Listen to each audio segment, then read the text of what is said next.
Hello বন্ধুরা, কেমন আছেন সবাই? আশা করি ভালো আছেন। আমিও খুব ভালো আছি। রেডি হয়ে গেছি, মেয়েকে স্কুলে আনতে যাব। এখন বাজে কটা? 2:30 বাজে। মেয়ের 3টায় ছুটি, তাই ওকে আনতে যাচ্ছি। রেডি হয়ে গেছি পুরো। ভিডিওটা দেখতে থাকো। চলো দিদিকে আনতে চলো বাবা। এই যে আমাদের ঈশান বাবা উপর হয়ে গেছে, কি খুশি। চলো দিদিকে আনতে যাবো, চলো স্কুলে চলো।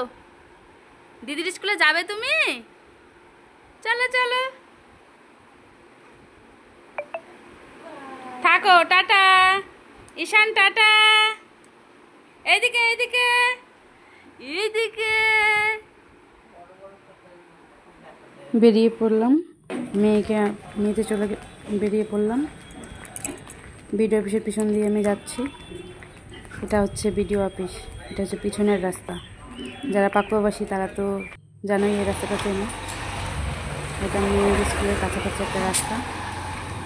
এটা হচ্ছে শর্টকাট রাস্তা, তাই এটা দিয়েই যাই আমি। মেন রোড দিয়ে যাই না, ভালো লাগে না। প্রতিদিন মেন রোড দিয়ে যেতে আর ভালো লাগে না, এই জন্য এই রাস্তাটাই ভালো লাগে আমার। চলে আসলাম মেয়ের স্কুলে। এই যে এটা বাইরের গেট। আমরা বসে আছি সব বান্ধবীরা মিলে। এই চম্পাদির সাথে দেখা হলো অনেকদিন পর, সবাই বসে বসে আছি।